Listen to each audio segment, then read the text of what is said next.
Langkah perlu diambil oleh kerajaan Malaysia untuk mencapai kesaksamaan gender dengan menangani keganasan terhadap wanita. Keganasan terhadap wanita perlu ditangani untuk mewujudkan persekitaran yang selamat untuk golongan wanita. Kempen kesedaran harus dilaksanakan oleh kerajaan untuk menyebarkan maklumat tentang punca-punca keganasan terhadap wanita, dan kempen ini harus melibatkan setiap lapisan masyarakat termasuk golongan lelaki.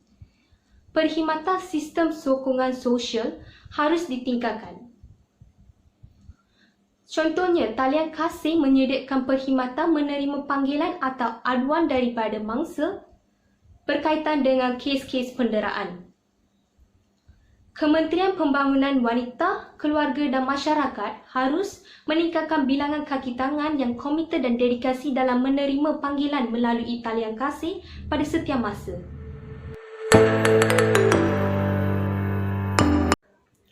Kerajaan harus memainkan peranan penting dalam menghapus praktik berbahaya seperti perkahwinan bawah umur dan perkahwinan paksa. Kerajaan harus menghalang perkahwinan bawah umur 18 tahun dan mempunyai garis panduan dalam mempertimbangkan permohonan perkahwinan bawah umur. Kerajaan juga perlu menyediakan plafon untuk menyampaikan pendidikan kesihatan seksual reproduktif kepada remaja perempuan dan juga menyediakan program keibubapaan kepada ibu bapa. Kerajaan harus memainkan peranan penting dalam mencapai kesaksamaan gender dalam bidang ekonomi. Kerajaan harus meningkatkan penyertaan dan penglibatan wanita dalam sektor pembangunan ekonomi. Kerajaan harus menambah peluang dan latihan kemahiran dalam pelbagai sektor untuk golongan wanita. Kerajaan juga harus mengenal pasti masalah wanita dalam alam pekerjaan seperti masalah keluarga, eksploitasi, diskriminasi, gangguan seksual dan lain-lain. Kerajaan juga perlu mengalahkan wanita untuk kembali ke alam pekerjaan.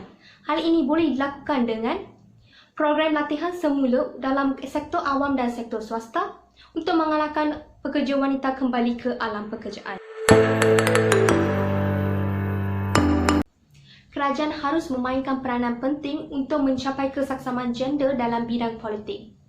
Di Malaysia, penyertaan gender dalam bidang politik adalah tidak seimbang. Sejak dahulu sehingga kini, kaum lelaki dilihat lebih ramai berbanding dengan kaum wanita dalam bidang politik.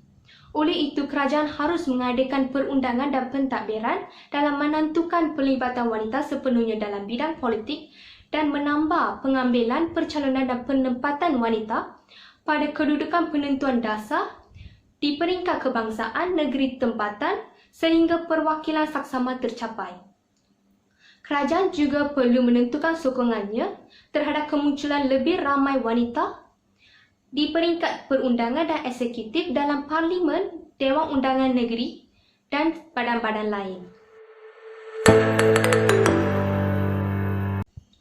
Kerajaan perlu memainkan peranan yang penting untuk mencapai kesaksamaan gender dalam bidang pendidikan. Sehingga kini tahap pendidikan wanita berada pada tahap yang membanggakan di Malaysia. Namun terdapat pelbagai kekangan yang dihadapi oleh wanita dalam meneruskan pendidikan mereka. Antara kekangannya ialah kurang kesedaran tentang kepentingan pendidikan sepanjang hayat dalam kalangan wanita, masalah remaja perempuan seperti penagih dadah, hamil luar nikah dan kes juana menyebabkan mereka tidak dapat meneruskan pendidikan mereka. Oleh itu, kerajaan perlu memastikan semua wanita mempunyai pengetahuan asas dengan meningkatkan aktiviti kesedaran dalam kalangan wanita. Kerajaan juga perlu mengenal pasti kumpulan sasaran wanita yang buta huruf dan memberikan pendidikan asas seperti menulis, membaca dan mengira. Kerajaan juga perlu memberi peluang pendidikan seperti pendidikan agama atau kerohanian kepada remaja perempuan yang terlibat dengan masalah sosial. Kerajaan juga perlu meningkatkan sistem sokongan seperti pusat jagaan kanak-kanak untuk mengalahkan lebih ramai wanita untuk mengikuti pendidikan sepanjang hayat.